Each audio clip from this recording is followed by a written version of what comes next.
Welcome to the tutorial Drawing Using the Pencil Tool. In this tutorial, I'm going to clean up the front sketch of the cartoon rabbit so that I can break it down as a cutout puppet in a future tutorial. And to do this, I'm going to use the pencil tool. So to access the pencil tool, you can click on its icon in the Tools toolbar or use the keyboard shortcut Option Y on Mac or Alt Y on Windows. First, I'm going to create a new layer in the timeline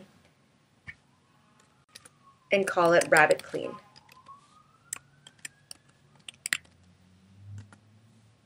Then I'm going to turn on the light table and uncheck any of the objects that I don't want to see in the drawing view.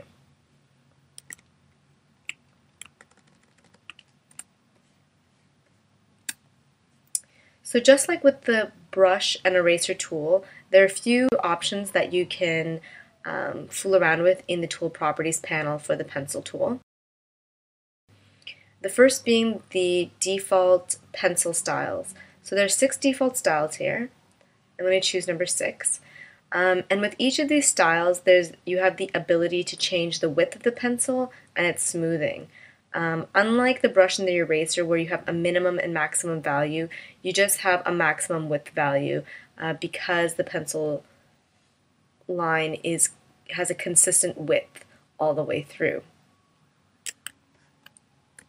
Once again, if you have a fairly low value for the smoothing, your line will stay fairly faithful, whereas if you increase the smoothing quite a bit, your line will get smoothed out quite a bit as well.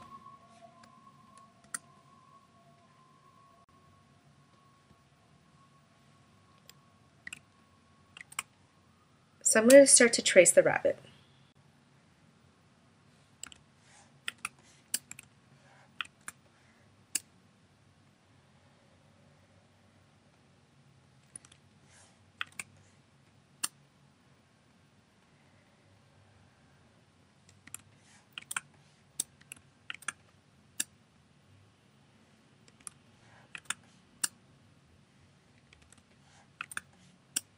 You'll notice that I'm overshooting my lines quite a bit here with the ears, but don't worry about that. We're going to clean that up later in another tutorial.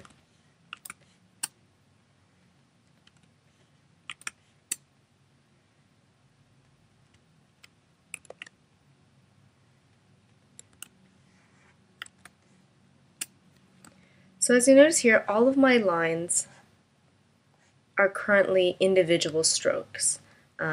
I can move them around and manipulate them as such. But when you draw a cutout character, you don't really want a bunch of separate lines floating around. What you probably want is all of your lines to be merged together as one shape so that you can move them around together. So to do this, you just have to click on the Auto Flatten option in the Pencil Tools Tool Properties.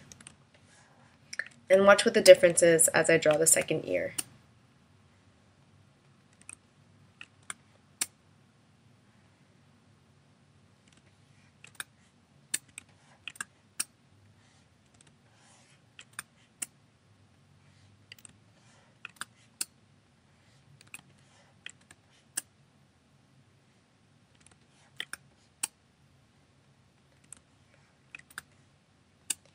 So now when I select lines with the rabbit ear, you'll see that all the lines were selected except for this line right here, and that's because this line doesn't actually overlap or cross over the central vector line of the strokes beside it.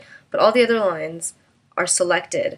So what happens with the auto flatten with central vector lines is that they actually get grouped together and are considered one shape, even though they look like they still retain their central vector. And just like the other line can be manipulated as such.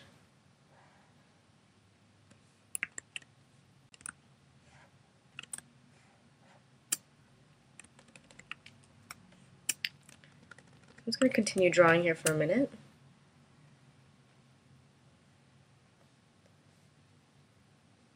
And then add a swatch.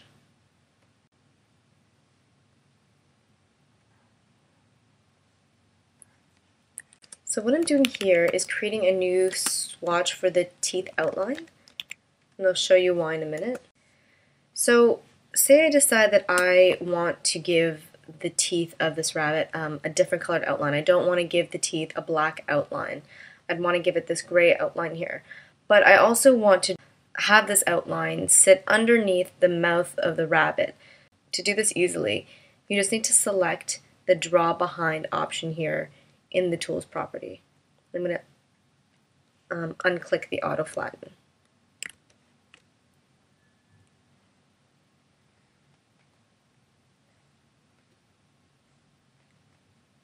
So as you notice, the gray lines, instead of being drawn on top of the mouth, now actually sit behind the mouth.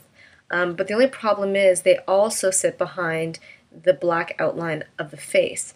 So if I want to now bring these teeth forward, or rather bring the outline of the face backward or behind the gray line, I just need to select them. Hold down Shift to select both.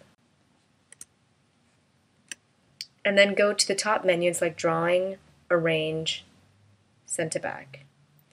So now the outline of the face sits behind the teeth, and the teeth outlines sit behind the line of the mouth. So the last thing I'd like to show you is how to use the Auto Close Gap option. So let's click on that. And to see how this option works, you should enable the Show All Strokes feature. So you can go to View, Show Strokes, or use the keyboard shortcut D. So what this feature basically does is it ensures that every stroke you draw will make a closed zone. And this is good for when you need to paint your object, because obviously you can only paint zones that are fully closed. So I'll show you what I mean.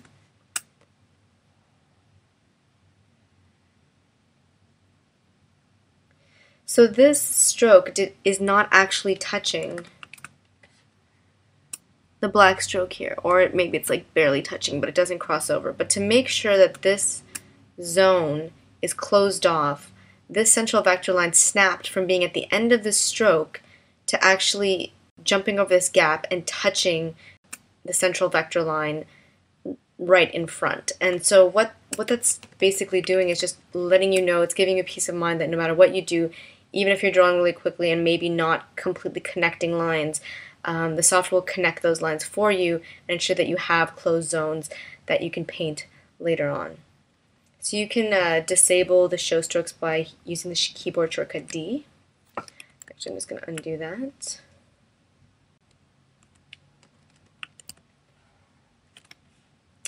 And that's pretty much it for the tutorial drawing using the pencil tool.